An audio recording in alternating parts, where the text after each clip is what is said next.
러시아, 우크라이나 사태 등의 충격으로 지난 3월 소비자 물가 상승률이 약 10년 만에 최고치인 전년 동월 대비 4.1%를 기록했습니다. 이에 정부는 5월부터 적용되는 일명 고유가 부담 완화 3종 세트를 비롯해 가격 상승세가 두드러진 가공식품과 외식 물가 완화를 위한 선제적인 대응에 나섰는데요. 자세한 내용 지금 바로 알려드립니다.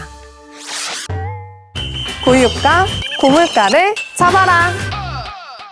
세트 하나, 유류세 인하폭을 종전 20%에서 30%로 확대합니다. 정부는 지난해 11월 유류세를 20% 인하한 바 있는데요.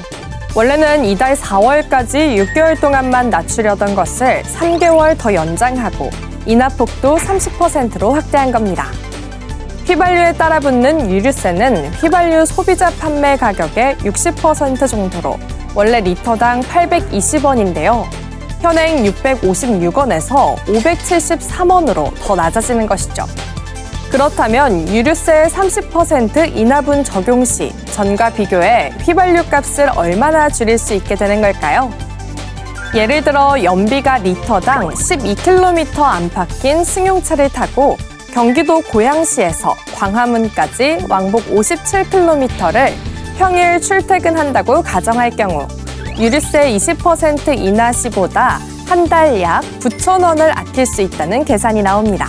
지난해 유류세를 낮추기 전과 비교하면 27,000원을 매달 절약할 수 있습니다. 정확히 언제부터 시행되는지도 궁금하시다고요? 5월 1일부터 7월 31일까지 3개월간 한시로 적용되는데요. 정유사 직영주유소와 알뜰주유소를 방문하면 당장 그날부터 유류세 인하 효과를 누릴 수 있습니다. 다른 일반 주유소는 재고 소진 등의 이유로 1, 2주 정도 시간이 더 걸릴 것으로 예상됩니다.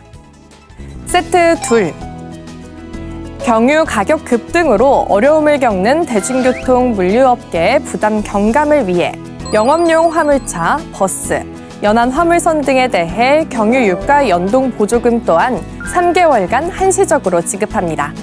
경유값이 리터당 1,850원을 넘으면 초과분의 50%를 정부가 보조하는 방식입니다. 한국석유공사 유가정보서비스 오피넷의 4월 첫째 주 전국 주유소의 경유 평균 판매 가격인 1,911원을 예로 든다면 기준 가격 초과분 약 61원의 50%인 리터당 30.5원이 유가 연동 보조금으로 지원되는데요.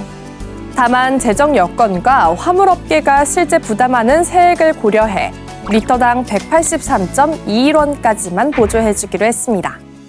세트 셋. 서민 생계 지원을 위해 택시, 소상공인 등이 주로 이용하는 차량용 부탄 LPG에 대한 판매 부과금 역시 3개월간 30% 감면합니다. LPG에는 리터당 36.37원의 판매 부과금이 따라 붙는데요. 이를 30% 깎아주면 리터당 12원가량 할인 효과가 나타납니다. 역시 5월부터 7월까지 적용되는 한시 조치입니다. 유가 외에도 원자재와 곡물 가격 상승 또한 심상치가 않은데요. 이에 따라 정부는 물가의 조속한 안정을 위해 모든 정책 역량을 총동원한다는 방침입니다. 먼저 2차 전지, 자동차 공정에 사용되는 알루미늄 스트립, 캐스팅 얼로이 관세율이 각각 8%, 1%에서 0%로 내려갑니다. 사실상 무관세로 수입이 가능하게 되는 겁니다. 가공식품 업계 비용 부담 완화를 위해 감자칩용 감자의 경우 계절 관세 비적용 기간인 5월에서 11월 사이에도 할당 관세 0%를 적용하고 수입 의존도가 높은 대두와 조제 땅콩의 저율 관세 할당 물량을 늘리기도 했는데요. 대두는 25만 4천 톤으로 3만 3천 톤 늘리고 조제 땅콩은 1,500톤으로 500톤 늘립니다.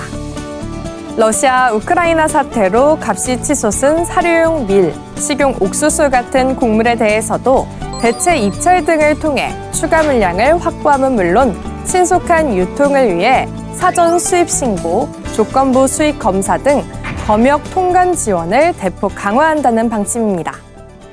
물가 문제는 각 가정의 소비와 구매력의 원천인 가처분 소득과 직결되는 매우 중요하고도 민감한 사안인 만큼 정부의 성공적인 물가 잡기, 전방위 대응 역량이 펼쳐지길 기대합니다.